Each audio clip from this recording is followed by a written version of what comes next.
More Than You Know, Finding Financial Wisdom in Unconventional Places by Mauboussin. Picture yourself in a Las Vegas casino, standing behind a blackjack table. The air is thick, with cheap perfume and quiet desperation.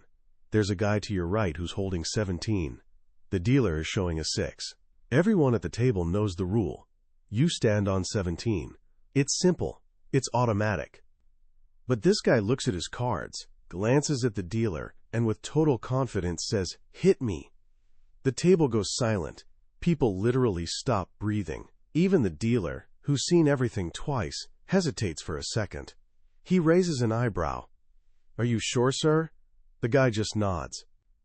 The dealer slides the next card from the shoe and flips it over. It's a 4. 21.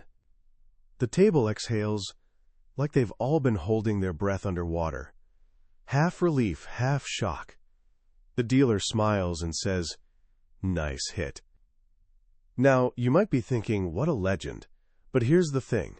If you owned that casino, you'd be praying every single player made that exact same move. Why? Because, sure, this guy caught a 4, but there are 1,000 other scenarios where he catches a 10 and goes bust. His outcome was amazing. His process was terrible. He got lucky. And casinos don't build billion-dollar empires on luck. They build them on process. That one moment at the blackjack table is basically the skeleton key to one of the most powerful books on decision-making ever written. Today we're diving into Mauboussin's masterpiece, More Than You Know. This isn't just another investing book. It's a complete guide to building a mental toolkit that will fundamentally rewire how you see the world. Mauboussin is a fascinating guy. He's spent his career at the highest levels of Wall Street, but his brain lives in the worlds of biology, physics, psychology, and complexity science. He's the kind of thinker who can explain stock market crashes using ant colonies, or teach you about business strategy by studying how the human brain evolved. In this book, he's gathered the most profound lessons from these unconventional places and woven them into something remarkable. Here's my promise to you. By the end of our journey today, you won't see investing or really any complex decision as a guessing game anymore. You'll see it as a game of process. You'll learn to think in probabilities, understand the psychological traps that derail us, and spot the hidden patterns that govern our world. You'll learn not just to play the game, but to be the house. So let's begin. Let's build that mental framework that the world's greatest thinkers use to navigate reality. Let's go back to that blackjack player. He won the hand, right? His wallet got fatter. By any simple measure, he succeeded. And this is where most of us get completely trapped in life. We judge our decisions based purely on outcomes. Got the job. Must have been a good interview. Made money on a stock. Must have been a smart investment. Passed the test? Must have studied the right way. But Mauboussin wants us to pause and consider something revolutionary. In any field where luck plays a role, and that's basically everything important in life, you absolutely must separate the process from the outcome. Think about it like this. A good process with a bad outcome, that's a bad break. A bad process with a good outcome, that's just dumb luck. Our blackjack guy experienced pure dumb luck. A good process with a good outcome, that's deserved success. And a bad process with a bad outcome, that's poetic justice. The goal over a lifetime isn't to chase dumb luck. It's to build a process so sound that you consistently put yourself in position for deserved success. That's exactly what casinos do. They have no idea if the next spin of the roulette wheel will be red or black. They just know that over thousands of spins, their small edge, their process, will guarantee they come out ahead.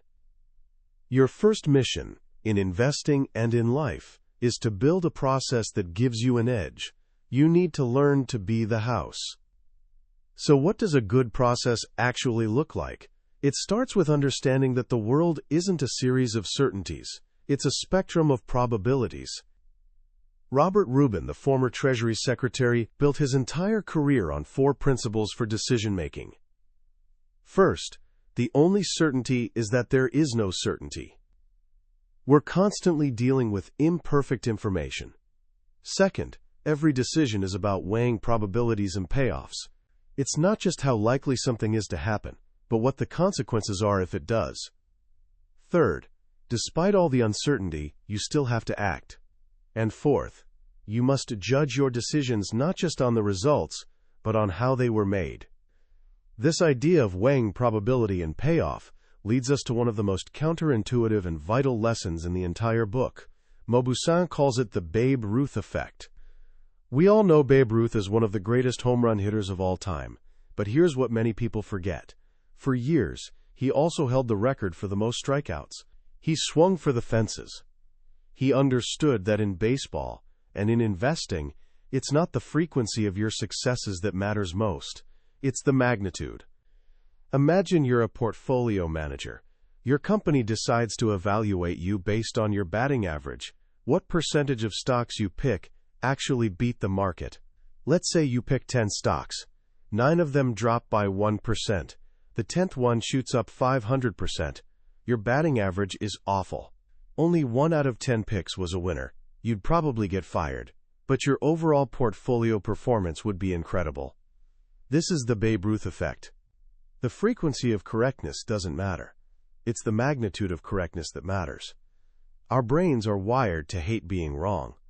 Psychologists call this loss aversion.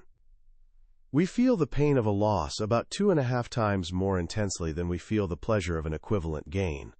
This psychological quirk makes us want to win often, even if the wins are tiny. We'd rather get 10 small hits than risk striking out 9 times to hit 1 massive home run. But the greatest investors, thinkers, and even gamblers have learned to fight this instinct. They think in terms of expected value. They know that a bet with a 70% chance of winning a little can be terrible if the 30% chance of losing involves losing a lot. On the flip side, a bet with only a 10% chance of winning can be fantastic if the payoff is enormous. As Warren Buffett's partner Charlie Munger says, great investors automatically think in terms of decision trees. They ask, what are the possible outcomes? What's the probability of each? And what's the payoff for each? They don't get seduced by a high probability of being right. They get seduced by positive expected value. This mindset is your first major tool. Stop asking, will this stock go up? And start asking, what does the current price imply about the future? And what's the range of possible outcomes? You have to stop thinking like a fan in the stands cheering for a hit, and start thinking like the team manager, playing the odds over a long season. But this raises a fascinating question. If this probabilistic approach is so powerful, why do so many smart people in the investment world seem to ignore it? Why is the average mutual fund manager turning over their entire portfolio almost every year, behaving more like a frantic trader than a long-term owner? Here, Mauboussin introduces a subtle but crucial distinction, the difference between the investment profession and the investment business. The profession is about maximizing long-term returns for clients.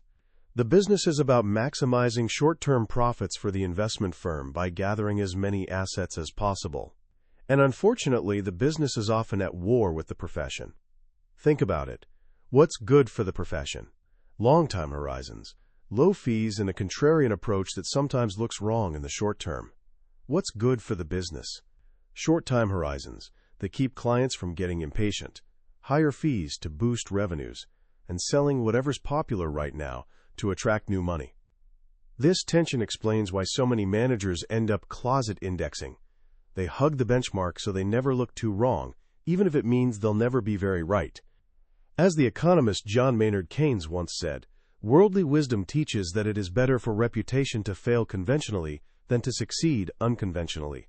It's safer for the business to be mediocre with the crowd than to risk being brilliant alone. So we have our first set of tools. Focus on process, not outcome. Think in probabilities and expected value. And be aware of the tension between playing to win and just playing not to lose. But even with this philosophy, we're still our own worst enemies. Our minds are a minefield of psychological traps, and if we don't learn to navigate them, the best philosophy in the world won't save us. This brings us to the second great theme of the book, the psychology of investing. Imagine you're at a Tupperware party. You probably didn't even want to go, but your friend is hosting, so you felt obligated. The moment you walk in, you get a free gift. Then you play a little game and win some play money to bid on prizes. You're having fun. Then people start sharing stories about how much they love their Tupperware. Your friend, the host, starts demonstrating the products. She's not a stranger. You like her, you trust her. Before you know it, you're buying a set of plastic containers you didn't even know you needed. What just happened? You've just been expertly manipulated by what psychologist Robert Cialdini calls the, quote, weapons of influence. And Mauboussin shows us these same forces are at play in the stock market every single day. First, there was reciprocity. They gave you a gift, so you felt an unconscious need to give something back, like your money. Second, there was commitment and consistency. By participating in the games, you started down a path of engagement, and it's psychologically easier to continue than to reverse course. Third, there was social validation. Everyone around you is buying, so it must be the right thing to do. We're herd animals, and we look to others for cues on how to behave, especially when we're uncertain. Finally, there was liking. The request to buy came from a friend you like and trust, not some slick salesperson. These forces are incredibly powerful, and they constantly lead us astray as investors. When a stock is soaring, and everyone from your barber to the experts on television is talking about it, the pull of social validation is almost irresistible. We see a crowd running in one direction, and our deepest instinct is to run with them, abandoning our own analysis. This is what Mauboussin calls guppy love. Like female guppies who will ignore their genetic preference for brightly colored mates if they see other females choosing dull ones, investors will often ignore their own fundamental beliefs to follow the crowd. It's not just external forces that trip us up. Our own brains have two different operating systems, and they're often in conflict. Daniel Kahneman, the Nobel laureate, calls them System 1 and System 2. System 1 is your gut. It's fast, intuitive, automatic, and emotional. It's the part of your brain that gives you a bad feeling about something or makes you instantly like a person. System 2 is your conscious, analytical mind. It's slow, deliberate, effortful, and logical. It's the part that solves math problems. We like to think our investment decisions are driven by System 2, by careful analysis. But the truth is, System 1 is almost always in the driver's seat. We get a good feeling about a company, we like their products, and then we use System 2 to construct a rational-sounding story to justify our gut instinct. This is called the affect heuristic. If we feel good about something, we judge the risks to be low and the benefits to be high. If we feel bad about it, we do the opposite. Our feelings come first, and our analysis follows. This is why stress is so dangerous for investors. Mauboussin draws on the work of biologist Robert Sapolsky, who wrote a brilliant book called Why Zebras Don't Get Ulcers. A zebra's stress is acute and physical. A lion is chasing it. Our stress, on the other hand, is chronic and psychological. Work deadlines, market volatility, relationship problems. The tragedy is that our bodies react to psychological stress with the same physiological fight-or-flight response as a zebra running from a lion. And what does this stress response do? It forces us into short-term thinking. Your body mobilizes all its resources for the immediate crisis. It doesn't care about long-term projects. When you're stressed about your portfolio dropping, your brain screams, "Do something, sell, stop the pain now." It shortens your time horizon from years to minutes. This, Mauboussin argues, is a major reason why portfolio turnover has skyrocketed. The constant stress of short-term performance pressure makes it psychologically painful to hold on for the long term. So how do we fight back against these deep-seated psychological biases? Mauboussin suggests a few strategies. First, know yourself. Understand your own emotional triggers and psychological weak spots. Second, build a process, and stick to it, especially when your emotions are screaming at you to abandon it. This is your defense against impulse. And third, perhaps most importantly, lengthen your evaluation period. If you look at your portfolio every day, you're almost guaranteed to experience the pain of loss aversion. If you evaluate it once a year, you're far more likely to see gains and feel the positive effects of a long-term strategy. You have to, as the saying goes, bind yourself to the mast like Ulysses to resist the siren song of short-term market noise. We've established a philosophy based on process and probability, and we've explored the psychological demons that try to sabotage it. Now let's turn our attention to the outside world, the world of business, innovation, and competition. How do we apply these mental models to understand how industries rise and fall? Here, Mauboussin takes us to the savannah, watching a pride of lions. There's an old, dominant leader, and there are young, hungry challengers. The old lion might fend off the challengers for a while, but eventually, inevitably, a younger, stronger lion will take over. And here's the key insight. While not every challenger becomes the new leader is always a challenger. This is a powerful metaphor for creative destruction in business. The dominant companies of today are the old lions. They're powerful, but they're also often slow, bureaucratic, and resistant to change. The challengers are the startups, the innovators, the companies with new technologies or new business models. And just like on the savannah, the evidence is overwhelming. New entrants generate far higher returns for shareholders than their older, more established competitors. Why? It's all about expectations. The growth of a new industry often follows an S-curve. In the beginning, point A, growth is slow and most people are skeptical. Investor expectations are too low. Then the industry hits an inflection point and growth explodes. This is where the challengers thrive, and their stock prices soar as the market's expectations race to catch up with reality. But then, as the industry matures, growth inevitably slows down, point B. The problem is, investors are now used to the high growth, and they extrapolate it into the future. Their expectations are now too high. When the inevitable slowdown comes, the stocks crash, point C. The goal of an intelligent investor is to buy at point A and sell at point B. The tragedy is that most people do the opposite. They get imprinted by the success of the old leaders and want to buy them after their great run, right when they're hitting the top of the S-curve. As Mauboussin puts it, in a fast-changing world, you're almost always better off betting on the new guard than the old. But what drives this constant cycle of creation and destruction?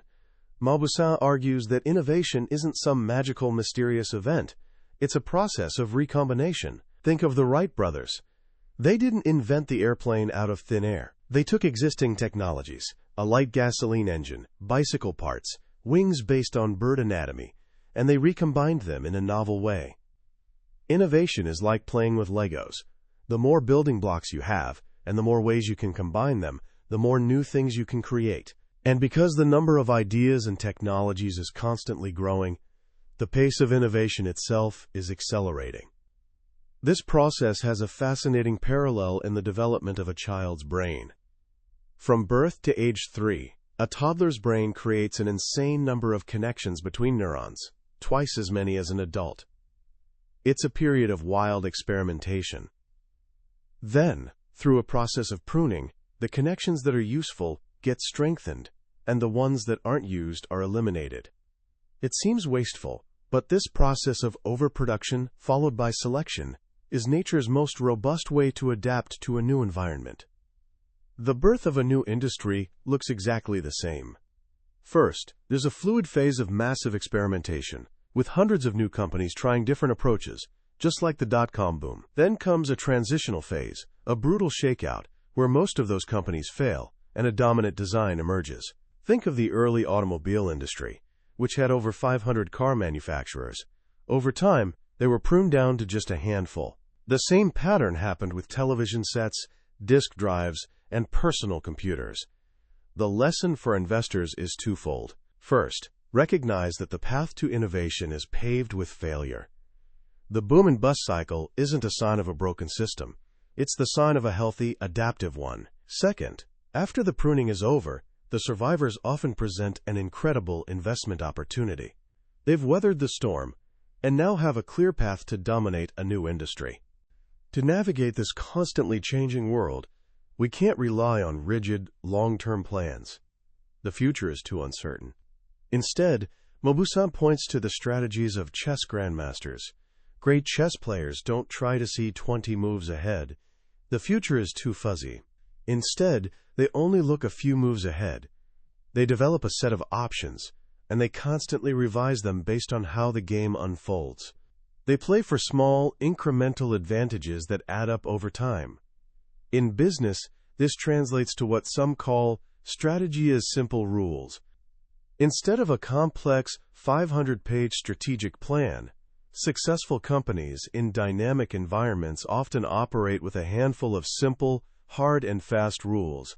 These rules define a direction without locking the company into a rigid path. They provide a framework for making good short-term decisions that add up to a successful long-term journey, even when the final destination is unknown. It's about being adaptable, about constantly seeking a higher peak on a fitness landscape that's always shifting. This brings us to the deepest and most profound part of Maubussin's work, the lessons from science and complexity theory. If we really want to understand the market, we have to stop thinking of it like a machine and start thinking of it like a living organism. For centuries, science was dominated by the Newtonian, reductionist view of the world. The idea was that you could understand any system, no matter how complex, by breaking it down into its smallest parts and studying them. If you understood the gears, you could understand the clock. But this approach fails completely when it comes to complex adaptive systems. Systems where the whole is greater than the sum of its parts. Think of an ant colony. There's no leader, no central command. Each individual ant is following a few simple rules, reacting only to the ants in its immediate vicinity. Yet from these simple local interactions, stunningly intelligent collective behavior emerges. The colony builds complex nests, forages for food with incredible efficiency, and even allocates its workforce between different tasks. You could study a single ant for 100 years, and you would never understand the colony. The intelligence isn't in the ant, it's in the system. The stock market, Mauboussin argues, is a complex adaptive system. It's a collection of millions of individual investors, each with their own beliefs, strategies, and time horizons, all interacting with one another. The market's intelligence, its ability to efficiently price assets, emerges from this collective interaction. This is why listening to any single expert explain the market's daily moves is what Mauboussin calls the janitor's dream. It's like asking the janitor in the basement of a skyscraper to explain the conversations happening in the penthouse. He's at the wrong level of analysis. The market's behavior is an emergent property of the entire system, and no single individual can fully explain it. This view also explains why markets are usually efficient. As long as there's diversity of opinions and strategies among investors, their individual errors tend to cancel each other out. If you think a stock is worth $50 and I think it's worth $30, and we're both wrong, the price might settle at 40, which could be right. The diversity of our errors leads to a correct collective answer. But what happens when that diversity breaks down? What happens when everyone starts thinking the same way, following the same strategy? That's when the market becomes fragile and susceptible to booms and crashes. It's like an ant colony, where all the ants accidentally follow each other in a circle, marching until they die of exhaustion. This is hurting. This is a bubble. This perspective also helps us understand one of the most stubborn facts about financial markets. They don't follow a neat, tidy bell curve. Standard finance theory is built on the assumption that price changes are normally distributed. But the real world is a world of fat tails. This means that extreme events, huge single-day crashes or soaring rallies, happen far more often than the standard models would predict. The crash of 1987 was a 20 standard deviation event. According to the bell curve, an event like that should happen about once in the entire lifetime of the universe. These fat tails are a signature of complex adaptive systems. They operate in a state of self-organized criticality, like a pile of sand. As you add grains of sand, one by one, the pile grows. Most grains cause nothing to happen. But every now and then, a single grain of sand can trigger an avalanche. The key is that the size of the avalanche isn't proportional to the size of the trigger. A small event can lead to a huge outcome. This is why trying to find a clear cause for every market effect is often a fool's errand. Our brains are wired as interpreters, constantly trying to create a neat story that connects cause and effect. But in a complex system like the market, the links aren't always so clear. Sometimes the market moves dramatically for no single obvious reason. It's just the cumulative effect of thousands of small, interconnected decisions. Recognizing the market as a complex, fat-tailed system has huge implications. It means that risk isn't just about volatility. It's about the possibility of rare but catastrophic events. It means that diversification is even more important than we think. And it means that we should be deeply humble about our ability to predict the future. This is the ultimate mental model that Mauboussin offers us. To see the world not as a collection of independent things, but as a web of interconnected systems. To understand that simple rules can lead to complex behavior. To appreciate the wisdom of the collective, and to be wary of moments when the crowd loses its mind. To accept that we live in a world governed not by simple certainties, but by probabilities and power laws. It's a way of thinking that asks you to be intellectually curious, to draw ideas from biology, psychology, physics, and history, to be a student of human nature and a student of systems, to build, piece by piece, your own stairway to shareholder heaven, not by trying to predict the future, but by building a process robust enough to handle whatever the future brings. As we come to the end of our journey through More Than You Know, I want you to take a step back and think about what we've really learned. This book isn't a collection of stock tips or a get-rich-quick formula. It's something far more valuable. It's an invitation to become a different kind of thinker. The single most powerful lesson from Michael Mauboussin's work is the idea of building a latticework of mental models, a concept he borrows from the great Charlie Munger. The idea is simple but profound. You can't understand the world through a single lens. A person who's only an economist will see every problem as an economic problem. A person who's only a psychologist will see only psychological biases. The true masters are those who have a toolbox full of models from different disciplines and know which tool to use for which job. This book is that toolbox. It teaches you to think like a casino owner, focusing on process over outcome. It teaches you to think like a baseball scout, understanding that a few home runs can make up for a lot of strikeouts. It teaches you to think like a psychologist, recognizing the emotional traps that derail rational thought. It teaches you to think like a biologist, seeing businesses and industries as living ecosystems that are constantly evolving. And it teaches you to think like a physicist, appreciating the complex, emergent nature of markets. In a world that increasingly demands narrow specialization, this book is a radical call for intellectual breadth. It argues that the most fertile ground for new ideas isn't deep within a single discipline, but at the intersections between them. The future belongs to the connectors, the synthesizers, the people who can see the patterns that others miss, because they're looking at the world through too small a window. So how can you start building this latticework in your own life? Starting today, here are 3 simple, practical actions you can take.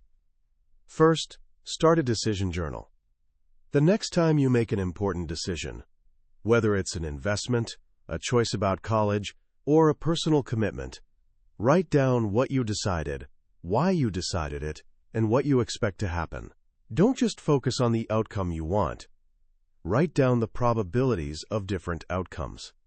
This simple act does 2 crucial things.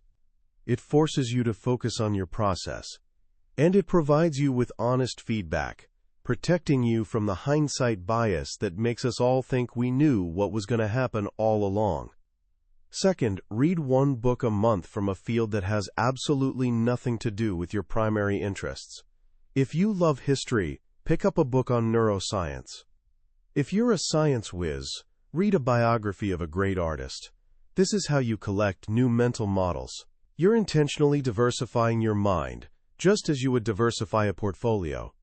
You never know where your next great idea will come from. And third, the next time you hear someone on the news confidently explain why the stock market went up or down yesterday, I want you to smile to yourself. Remember the janitor's dream. Remember the sand pile. And recognize that they're just feeding our brain's innate need for a simple story, even if that story has little to do with reality. This skepticism will be one of your greatest assets. That was a summary of More Than You Know by Michael J. Mauboussin.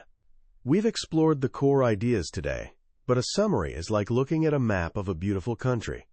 The real adventure, the true understanding, comes from walking the terrain yourself. The book is filled with stories, studies, and moments of insight that we just couldn't cover. If anything we've discussed has sparked your curiosity or challenged the way you think, I truly encourage you to pick up a copy. Reading it isn't just about gaining knowledge. It's about upgrading your mental software. You can find a link to the book in the description below. Also, if you found this journey valuable, please take a moment to like this video and subscribe to the channel. It lets us know we're on the right track, and it ensures you won't miss our next exploration into another one of the transformative books from the billionaire's bookshelf. Let's continue this journey of learning and growing together.